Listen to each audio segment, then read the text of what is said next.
உன் பாடலில் என்னை மறந்தேன் அன்பே உந்தன் வழி நடந்தேன் வீணையின் நாதம் போல் நானும் உனக்கு சங்கதி இல்லாத சங்கீதம் எதற்க இனி உனது விழி அது எனது வழி நாம் இருவரும் ஒருவரன்றோ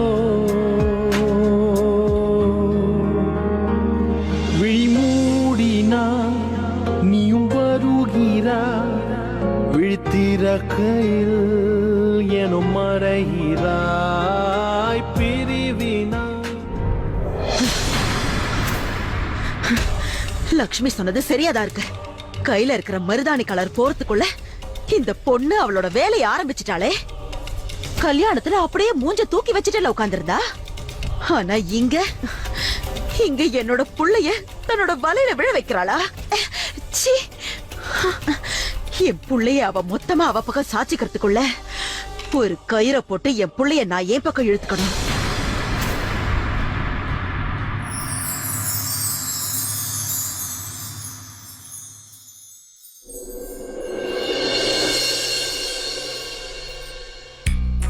உனக்கு கொஞ்சம் கூட அறிவே இல்லையா? டோர் லாக் பண்ணி வச்சிருக்கல, அதுக்கு அர்த்தம் புரியாத? இது உன்னோட வீடுங்கிறதுனால எங்க வேணாலும் எப்ப வேணாலும் நுழையணும்னு ஒண்ணு அவசியம் இல்ல, புரியுதா? பிரைவசினா என்னன்னு தெரியுமா உனக்கு? எக்ஸ்கியூஸ் மீ மிஸ்ஸஸ் ரவி, இந்த ரூம் எனக்கும் சொந்தம் தான். இதுக்குள்ள நான் எப்ப வேணாலும் வருவேன் போவேன். இதுக்கு எனக்கு யார் பெர்மிஷனும் தேவையில்லை, புரிஞ்சுதா? முதல்ல நீ உள்ள இருக்கேன்ற விஷயமே எனக்கு தெரியாதுமா. உனக்கு அந்த அளவுக்கு பிரைவசி தேவைப்படுதுன்னா ரூமை ஒழுங்கா லாக் பண்ண வேண்டியதானே? நான் லாக் பண்ணிட்டு தான் போனேன். எட்டலன்னா அப்படிதான் தோணும். வாக்குவாதம் பண்ண சொன்னா வாய் கிழியும். ஒழுங்கா லாக் பண்ண நான் ஏன் உள்ள வரேன்? ரவி நீ இருக்கே. ஓ இருக்கனே. நீதான் சுறுசுறுப்பா உன் பிறந்த வீட்டுக்கு போனியே குளிக்கிறதுக்காக. திடீர்னு புகுந்த வீட்லயே குளிச்சுக்கலான்னு எப்ப மேடம் பிளான மாத்தனீங்க? என்னோட இஷ்டம். அதை விட இப்ப இங்க ஒன்ன பத்தி தான் பேசிட்டு இருக்கோம். ஒன்னு எனக்கு நல்லாவே தெரியும். நீ வேணும் தானே இப்படி பண்ண? மாட்டிக்கிட்ட உடனே சும்மா சாக்க சொல்றியா?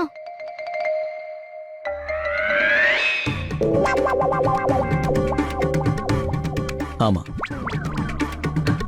வேணும்னே தான் பண்ண. அதுக்கு என்ன இப்போ? இது என்னோட ரூம், நீ என்னோட பொண்டாட்டி. எனக்கு எப்போல்லாம் தோணுதோ எப்படி எல்லாம் தோணுதோ அப்போல்லாம் நான் வருவேன். அதுதான் என் பழக்கம். சோ நீ இந்த பழக்கத்தை எவ்வளவு சீக்கிரம் முடியுதோ அவ்வளவு சீக்கிரம் பழகிக்கும். அதுதான் நல்லது. ஏன்னா உன் தலையெழுத்துமா, இனிமே இந்த முகத்தோட தான் நீ குடும்பம் நடத்த போற. அதுல உனக்கு விருப்பம் இருந்தாலும் சரி இல்லைனாலும் சரி. நீ இந்த மாதிரி உளறதெல்லாம் கேட்கறதுக்கு எனக்கு சுத்தமா டைம் இல்ல. நான் சேஞ்ச் பண்ணணும். நீ வெளியே போ. நல்லா இருக்கே கதை. நான் ஏமா போனோம்? நீ போ. அதான் அப்ப போனியே. இங்க பாரு, நீ வெளியே போயிடு, இல்லன்னா நான். இல்லன்னா என்ன? என்ன பண்ணுவீங்க? இல்லன்னா நான் சத்தம் போட்டுருவேன் சொல்லிட்டேன். சத்தம் போடுவீங்களோ? சத்தம் போட போறேன். சரி, சத்தம் போடு. சவுண்ட் விடு. சத்தம் போடு.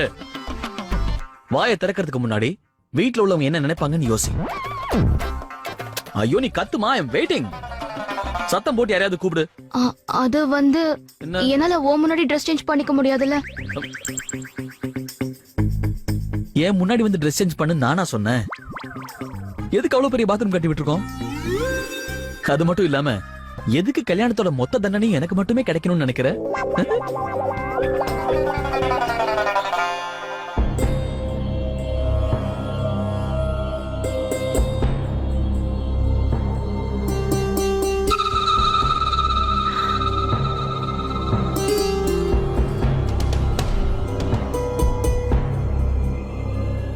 அடேங்கப்பா, அந்த நகையோட அழகு இங்க வரைக்கும் ஜொலிக்குதே. அக்காவோட கஜானாக்குள்ள இன்னும் எவ்வளவு நகை இருக்குன்னு பார்க்கணும். அக்கா சந்தோஷமா இருந்தாங்கன்னா எனக்கே 4 நகை எடுத்து கொடுத்தாலும் கொடுப்பாங்க.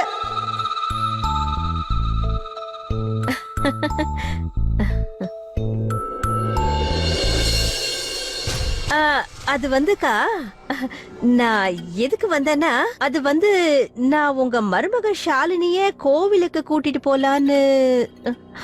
நீங்களும் கூட வரீங்களாக்கா? இல்ல, நீ போ. அவளை கூட்டிக்கிட்டு கோயிலுக்கு போயிட்டு வா. ம்? சரிங்கக்கா.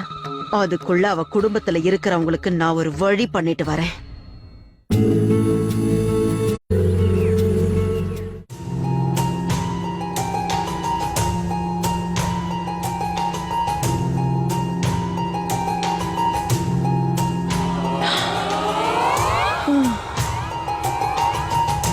வாவ் மாதேஷ், இது அந்த 9 லட்சம் நெக்லஸ் தானே?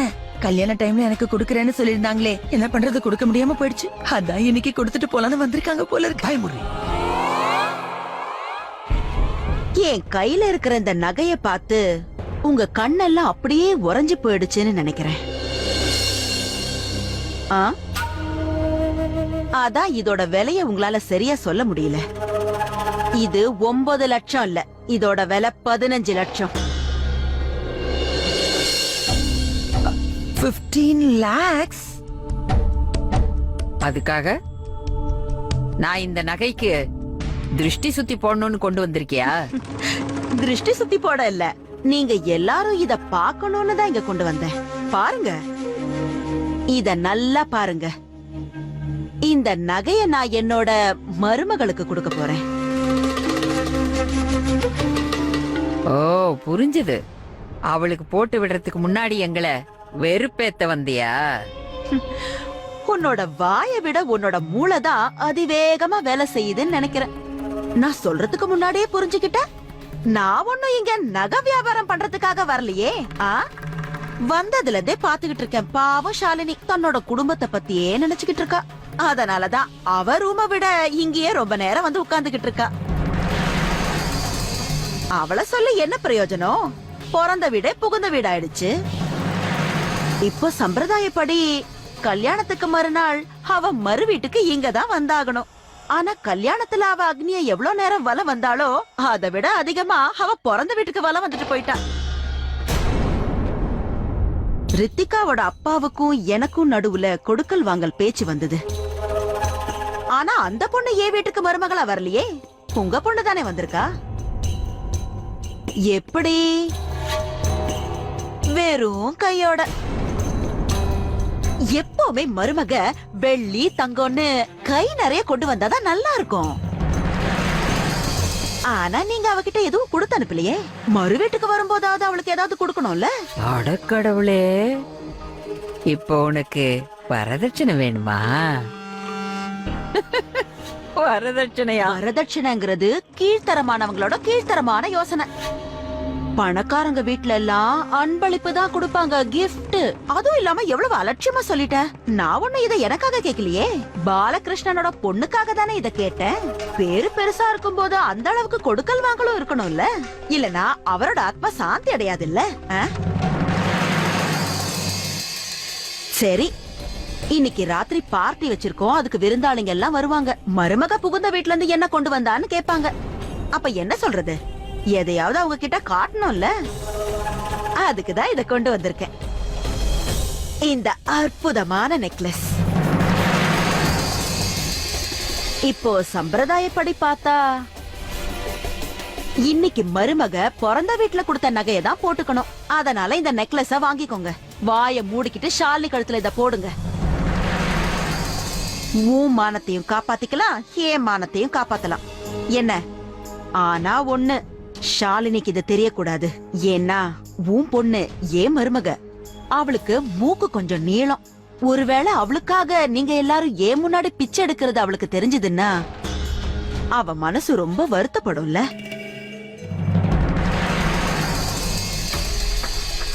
எந்த காரணத்தை கொண்டும் ரவிக்கு இந்த விஷயம் தெரியவே கூடாது.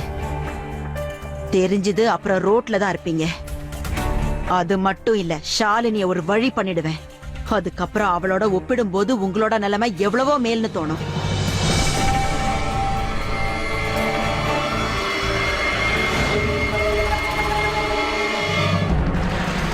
இந்தா சம்பந்தி, இந்த நெக்லஸ உன் பொண்ணுக்கு போட்டு விடு. புடி. நில்லுங்க.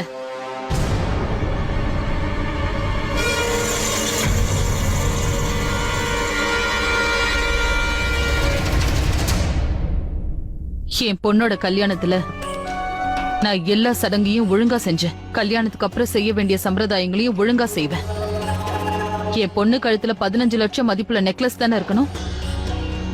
நான் போடுறேன். 15 ரூபாய்க்கு குல்ஃபி வாங்கி சாப்பிட கூட நமக்கு வக்கில்ல. இதுல 15 லட்சம் ரூபாய்க்கு நகை வாங்கி போடுறாங்களாமே. பேங்க்ல இருந்து கொள்ளை அடிக்க போறாங்களா? சும்மா இருக்கியா? கல்யாணத்துல என்ன குறை இருந்ததோ அது கல்யாணத்துக்கு அப்புறம் இருக்காது. ஒரு சாதாரண குடும்பத்து பொண்ணு ஒரு பெரிய வீட்டு மருமகளா அவளோட எல்லா கடமைகளையும் செய்வா. அடியே, வாய் இருக்குங்கிறதுக்காக உன் இஷ்டத்துக்கு என்ன வேணாலும் பேசுவியா? கொஞ்சம் கண்ணை திறந்து நம்ம நிலைமை எப்படி இருக்குன்னு பாரு. 15 லட்சம் ரூபாய் நெக்லஸை நீ எங்க இருந்து கொண்டு வருவ? எனக்கு தெரியாது. ஆனா ஒண்ணு மட்டும் தெரியும். என்ன ஆனாலும் சரி, என்னால என் பொண்ணுக்கோ இல்ல என் புருஷனுக்கோ கெட்ட பேர் வர நான் விட மாட்டேன். கத்துக்கோ.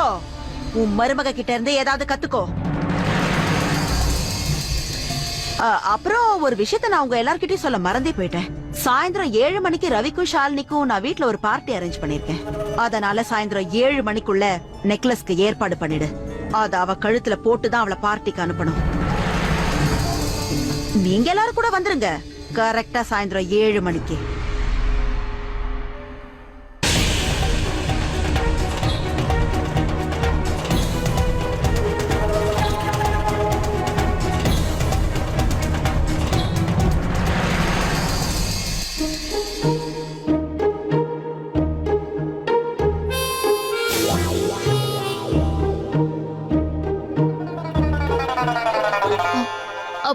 கொஞ்சம் அந்த பக்கம் பாரு. இங்க பாரு ஷாலினி, நீ வாயை தேவை. முடிக்கிட்டு ஒழுங்கா அந்த பக்கம் திரும்ப. வா. பாத்ரூம் ஃபுல்லா ஈரமா இருக்கு. நான் புடவை வேற கட்டிக்கணும். நீ அப்படி பாரு. அங்க ஒருத்தி கல்யாணமே முடிஞ்சிருச்சு. அங்க பாரு இங்க பாருன்னு.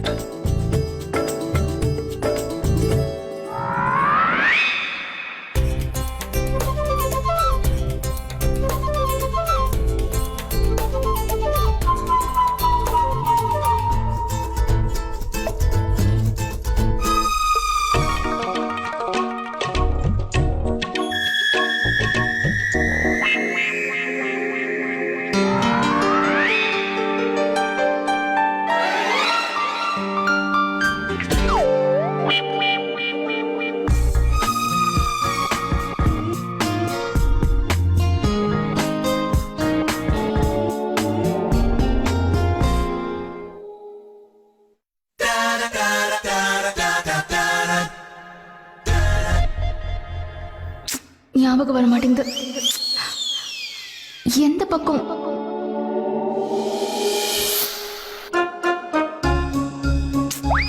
இந்த புடவையால லேட் ஆயிடுச்சு. எல்லாரும் வந்திருப்பாங்க, நான் மட்டும் லேட். ஐயோ,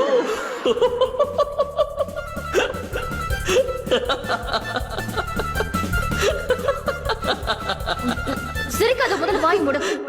அது முதல் தடவையா நான் இப்பதான் புடவை கட்டிருக்கேன். உனக்கு எதுக்குமா இந்த பழக்கம் இல்லாத வேலை? சரி, நான் ஒண்ணு சொல்லட்டுமா? ரொம்ப அழகா இருந்து தெரியுமா? புடவையில தானே? இல்ல, வாரி அடிச்சு கீழே விழுந்தியா அது. ரவி, உன்ன மாதிரி ஒரு ஃப்ரெண்ட கடவுள் யாருக்கு கொடுக்க கூடாது. ஹெல்ப் பண்றதுக்கு பதிலா நீ என்ன பார்த்து சிரிக்கிற. சரி சரி, டோன்ட் வரி, கைய கொடு.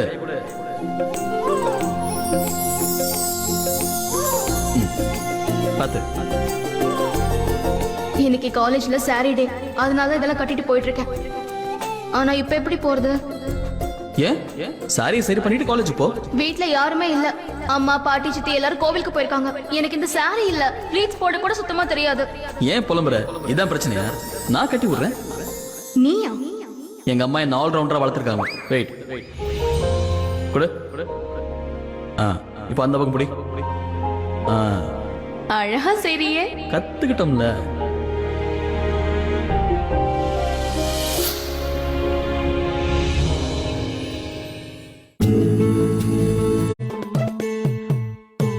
வாங்கிக்கோ.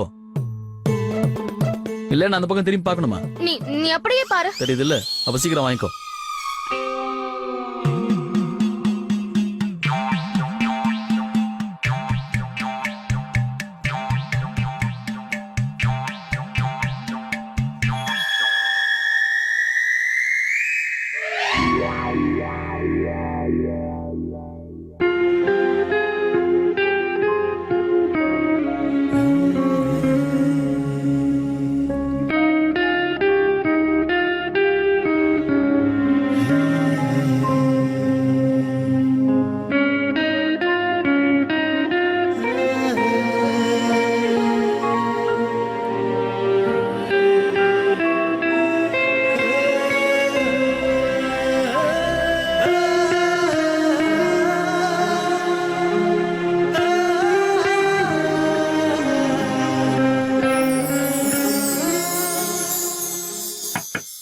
அண்ணி அண்ணி நீங்க ரெடி ஆயிட்டீங்களா இல்லையா?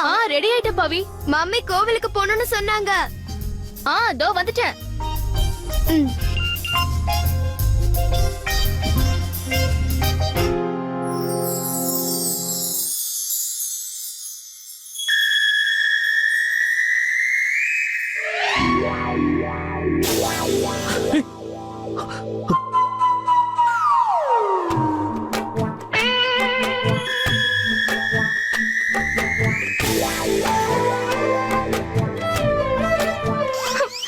என்ன காரியம் பண்ணிட்ட நீ? கடவுளே கடவுளே தெரியாம கால் அந்த வச்சு. பக்கம் திரும்பு. அப்படி திரும்பு. ஐம் சாரி, நானே சரி பண்ணி விடுறேன். இல்ல நீ போ, நான் பாத்துக்கிறேன். இல்ல அந்த பக்கம் திரும்பி போ.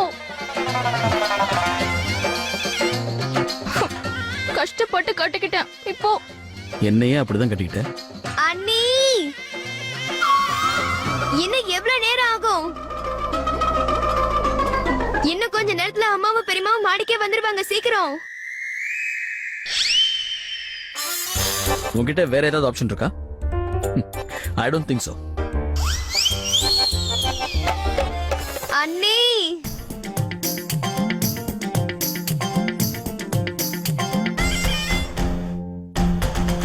ஃபைன். ஆனா சீக்கிரம் கட்டி விடு.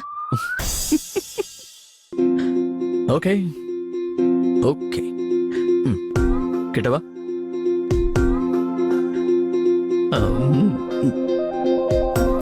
பவி, உங்க பெரியம்மா கிட்ட போய் இன்னும் கொஞ்ச நேரம் ஆகும் சொல்லு.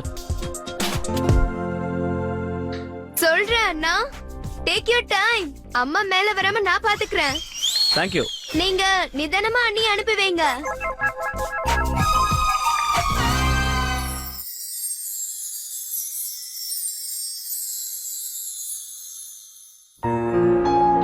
சரி சரி, நீ சுத்து. ஒண்ணு அப்படியே டக்கின் பண்ணிக்கோ.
யார்